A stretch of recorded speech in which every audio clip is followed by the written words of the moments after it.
26/11/2008 उस वक्त मैं असिस्टेंट पुलिस इंस्पेक्टर था डीबी मार्ग पुलिस स्टेशन में। और मेरी नाइट ड्यूटी थी। मेरे सीनियर इंस्पेक्टर नागप्पा रायप्पा माई उन्होंने मुझे उनके चेंबर में बुला के कहा कि आप तुरंत नाकाबंदी शुरू करो गिरगांव चौपाटी पे। ताज ट्राइडेंट सीएसटी में फायरिंग हो रही है। तो सर ने इंस्ट्रक्शन दिए, उस हिसाब से मैं गिरगांव चौपाटी पे आया। वहाँ पे नाकाबंदी कर रहे थे। वहाँ पे बाद में तुकाराम ओंबड़े, संजय गोविलकर, भास्कर कदम ये भी आ गए।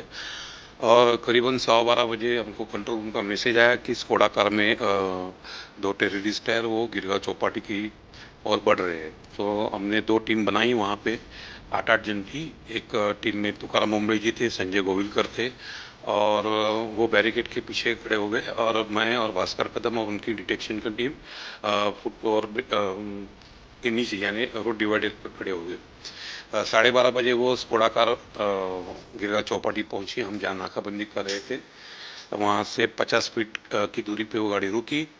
फिर हमने उनको इंस्ट्रक्शन दिया सरेंडर होने के लिए, पर उन्होंने कुछ सुना नहीं और गाड़ी तेजी से वो वहाँ से भागने की कोशिश कर रहे थे। तो वो गाड़ी रोड डिवाइडर पर जाके लगी और वहीं पे रुक गई गाड़ी। तो मैंने देखा कि घोड़ा में 2 बैठे थे। एक अबू इस्माइल जो टेररिस्ट था वो ड्राइविंग कर रहा था, और कसाब जो बाजू की सीट पे बैठा हुआ था।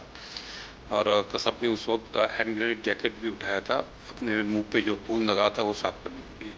तो मेरी मतलब आई वॉज श्योर कि ये टेररिस्ट। तो मैंने मेरी टीम को अलर्ट कर दिया। फिर हम ड्राइवर की ओर बढ़े, अबू इस्माइल की ओर। तो उसने फायरिंग किए। तो भास्कर कदम ने उसको रिटेलिएट किया और अपने पिस्तल से अबू इस्माइल की ओर एक राउंड फायर कर दिया।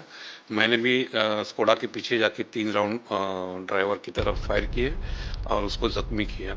हम उसके नज़दीक पहुंच रहे थे, उतने में कसाब जो हैंडसअप स्थिति में था वो उसने दरवाज़ा खोल के वो बाहर उतरा। उसी वक्त हमारे तुकाराम ओंबड़े जी और संजय गोविलकर उसको पकड़ने के लिए आगे बढ़े।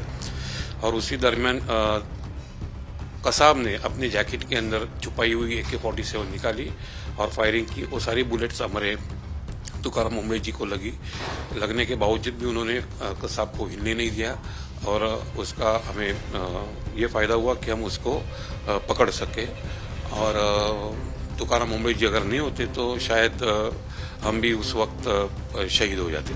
सबसे पहले मैं NIA का कॉन्ग्रेचुलेशंस करना चाहूँगा, NIA की टीम का, कि वहाँ की जो सुप्रीम कोर्ट में एप्लीकेशन करके एक्सट्राडिशन में हम कामयाब हुए और उसका ताबा हमें आज मिल रहा है और हम उसको यहाँ पे लेके आ रहे हैं। एक बात है कि इस 26/11 के अंदर जितने भी आरोपी रहेंगे, हर एक आरोपी को यहाँ पे ट्रायल होना चाहिए और उसको अपने कानून के हिसाब से कैपिटल पनिशमेंट मिलनी चाहिए। ऐसी मेरी नहीं, हर एक देशवासियों की इच्छा है। क्योंकि अगर हम उनको पनिशमेंट दे सके तो हमारे जो मार्टिर्स है, हमारे जो इनोसेंट लोग मर गए, जो जख्मी हुए, उनको न्याय मिलेगा, ऐसा मुझे लगता है।